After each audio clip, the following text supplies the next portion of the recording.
Cara-cara pemberian pengakuan.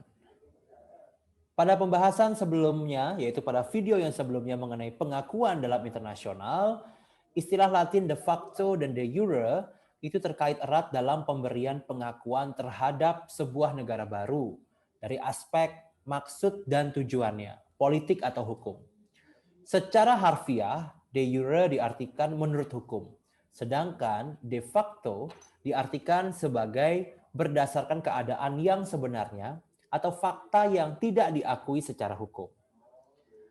Ada perbedaan mendasar antara pengakuan de jure dan juga de facto. Yang pertama adalah pengakuan secara de facto.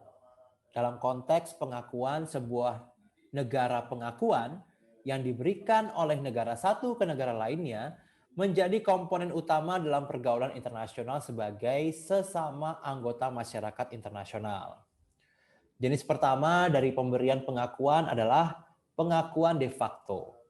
Dari segi bahasa, de facto berarti pada kenyataannya, berasal dari bahasa Latin. Pengakuan negara de facto berarti pengakuan yang diberikan oleh negara lain kepada negara lainnya yang telah memenuhi semua unsur terbentuknya negara. Berdasarkan sifat yang dimilikinya, terdapat dua jenis pengakuan de facto, yaitu yang bersifat tetap dan sementara. Dengan penjelasannya yaitu yang pertama, pengakuan de facto bersifat tetap, yaitu pengakuan dari negara lain yang dapat menjadikan adanya hubungan bilateral di bidang ekonomi. Sedangkan untuk tingkat diplomatik belum bisa dilaksanakan. Pengakuan ini diberikan atas dasar kenyataan bahwa negara yang hendak diakui telah memiliki ketiga unsur konstitutif terbentuknya suatu negara, yaitu rakyat, wilayah, dan pemerintahan yang berdaulat. Contoh praktek negara dalam hal ini adalah pengakuan yang diberikan negara Mesir pada bulan Juni tahun 1947 kepada Indonesia. Kemudian yang kedua yaitu pengakuan de facto bersifat sementara, yaitu pengakuan dari negara lain dilakukan dengan tidak melihat apakah nantinya negara tersebut akan bertahan lama atau tidak. Ketika negara tersebut gugur, maka pengakuan dari negara tersebut dapat ditarik kembali. Contoh, praktik negara dalam pemberian pengakuan de facto sementara yaitu ketika negara Amerika Serikat mengakui adanya negara Vietnam Selatan yang memiliki paham kapitalis pada tahun 1955. 20 tahun kemudian setelah kalahnya Vietnam Selatan dalam Perang Vietnam dan negara tersebut bersatu dengan Vietnam Utara, Amerika Serikat menarik pengakuannya. Kemudian untuk yang kedua yaitu pengakuan secara de jure. Dalam konteks pengakuan negara baru, pengertian pengakuan de jure itu adalah pengakuan secara resmi suatu negara terhadap negara baru dengan berdasarkan pada hukum negara yang mengakui dengan menanggung segala konsekuensi berdasarkan asas-asas hukum publik internasional yang berlaku. Berbeda dengan pengakuan de facto yang bersifat sementara. Pengakuan de jure adalah pengakuan yang bersifat tetap atau permanen. Pengakuan ini diberikan pada negara baru jika negara yang akan memberikan pengakuan itu sudah sepenuhnya yakin bahwa suatu negara yang baru lahir itu mempunyai kemampuan untuk bertahan. Sehingga lazimnya suatu negara akan memberikan pengakuan de facto dahulu, baru kemudian memberikan pengakuan secara de jure. Namun bisa jadi suatu negara memberikan pengakuan tanpa melalui pemberian pengakuan de facto, langsung memberikan pengakuan de jure. Pada praktiknya, pengakuan de jure akan diberikan dengan kondisi pemerintah di negara baru tersebut benar-benar menguasai secara formal atau substansial wilayah dan rakyatnya. 1. Rakyat di negara itu sebagian besar mengakui dan menerima atau tunduk pemerintahan yang baru itu. 2. Ada kesediaan dari pihak yang akan diakui itu untuk menghormati hukum internasional. 3. Pengakuan de jure juga merupakan jenis pengakuan yang resmi menurut hukum dengan konsekuensi segala akibat hukumnya pun ditanggung oleh negara pemberi pengakuan. Berdasarkan sifatnya, pengakuan de jure dibagi menjadi dua, yaitu satu, tetap, berlaku tanpa batasan waktu atau selama-lamanya. Dua, penuh, ditinjau dari dampaknya dengan dibukanya hubungan bilateral kedua negara tersebut. Baiklah semuanya, sekarang kita sudah pada tahapan yang berikutnya, yaitu yang ketiga, pengakuan secara tegas.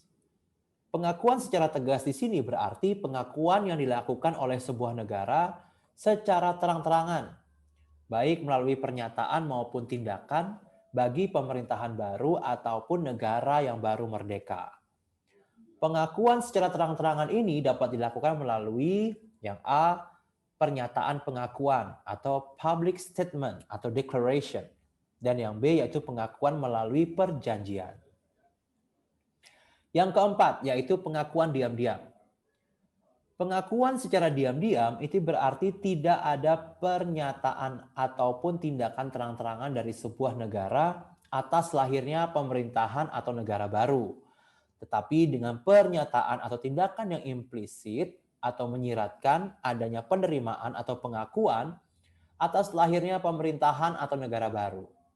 Tindakan-tindakan yang bisa menjadikan adanya indikasi penerimaan atau pengakuan tersebut yaitu A. Mengirimkan ucapan selamat kepada kepala pemerintahan atau kepala negara yang baru. B. Mengirimkan perwakilan atau utusan untuk menghadiri seremonial pengangkatan kepala negara atau kepala pemerintahan yang baru. Yang C. Adanya mengirimkan perwakilan diplomatik maupun konsuler, korespondensi tertulis. Kemudian D, membuka atau memperpanjang hubungan diplomatik. E, memberikan dukungan berupa suara dalam organisasi internasional atau PBB dan lainnya agar negara baru tersebut dapat menjadi anggota. Yang F, membuat perjanjian bilateral dengan negara baru tersebut. Kemudian yang kelima adalah pengakuan secara kolektif. Pengakuan secara kolektif diwujudkan dalam suatu perjanjian internasional atau konferensi multilateral. Contohnya melalui Helsinki Treaty tahun 1976. Negara-negara NATO mengakui Republik Demokrasi Jerman Timur dan negara-negara Pakta Warsawa mengakui pula Republik Federal Jerman. Pada tanggal 18 April 1975, kelima negara ASEAN secara bersama mengakui pemerintahan Kamboja yang baru segera setelah jatuhnya ibu kota Phnom Penh ke tangan kelompok komunis. Selanjutnya perlu dicatat bahwa masuknya suatu negara sebagai anggota PBB sama sekali tidak berarti adanya pengakuan secara kolektif dari negara-negara anggota organisasi dunia tersebut. Penerimaan suatu negara sebagai anggota PBB itu hanya berarti bahwa negara tersebut telah memenuhi persyaratan keanggotaan masyarakat internasional tersebut. Seperti telah disinggung sebelumnya. Negara-negara Arab pada umumnya tidak mengakui Israel, namun sama-sama sebagai anggota PBB. Demikian juga suatu negara yang diterima sebagai anggota PBB tidak mempunyai hak untuk diakui oleh negara-negara lainnya. Namun pendapat tersebut ditentang oleh Profesor George Sell dari Université de Paris Sorbonne mengatakan tidak masuk akal negara-negara yang sama-sama anggota suatu organisasi internasional yang bersama-sama merumuskan resolusi, pernyataan, dan instrumen hukum tetap saling menolak eksistensi satu sama lain. Untuk memperkuat pandangannya, ia merujuk pada pasal 10 Pakta Liga Bangsa-Bangsa yang menyebutkan bahwa negara-negara anggota saling menjamin keutuhan, wilayah, dan kebebasan politik masing-masing negara. Dengan demikian, menurut Profesor George Hell, pada paradoksal adalah untuk menolak mengakui suatu negara, sedangkan sebelumnya integritas wilayah tersebut dijamin terhadap agresi dari luar. Orang hanya menjamin apa yang diakui dan apa yang akan dijamin kalau sebelumnya ada pengakuan. Selanjutnya, dengan alasan yang sama, dia merujuk pada pasal 2 ayat 4 dari piagam tersebut yang antara lain melarang digunakannya kekerasan terhadap keutuhan wilayah dan kebebasan politik negara-negara anggota. Baiklah semuanya, sekarang kita kembali pada tahapan yaitu yang keenam, pengakuan secara terpisah. Oleh karena suatu negara itu tidak mungkin ada tanpa pemerintah, maka ada beberapa ahli hukum internasional yang mempersatukan antara pengakuan negara dengan pengakuan pemerintah. Namun pada faktualnya tetap harus dipisahkan secara tegas antara pengakuan negara dengan pengakuan pemerintah. Kata terpisah digunakan apabila pengakuan diberikan kepada suatu negara baru, namun pengakuan tidak diberikan untuk pemerintahnya, ataupun sebaliknya. Contohnya adalah pengakuan yang diberikan pemerintah Amerika Serikat kepada Israel tahun 1948.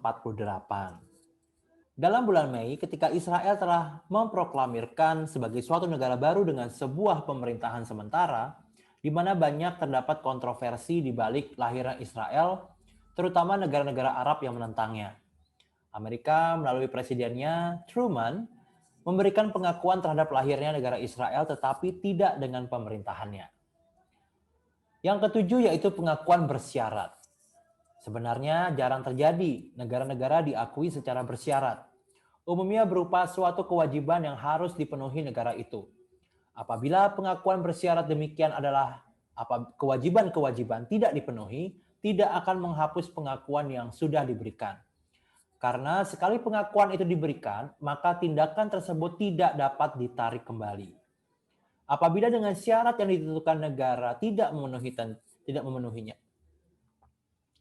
Apabila dengan syarat yang ditentukan negara tidak memenuhinya, tentu saja akan menimbulkan suatu pelanggaran. Dengan pelanggaran atas syarat-syarat tersebut, maka negara yang diakui dapat dinyatakan bersalah, melanggar hukum internasional, dan terbuka kesempatan bagi negara yang mengakui untuk memutuskan hubungan diplomatik sebagai sanksinya. Pengakuan bersyarat ini terdapat dua macam. Yang A, berupa pengakuan dengan syarat-syarat yang harus dipenuhi sebelum pengakuan itu diberikan. Yang B, pengakuan dengan syarat-syarat yang harus dilakukan kemudian sesudah pengakuan itu diberikan.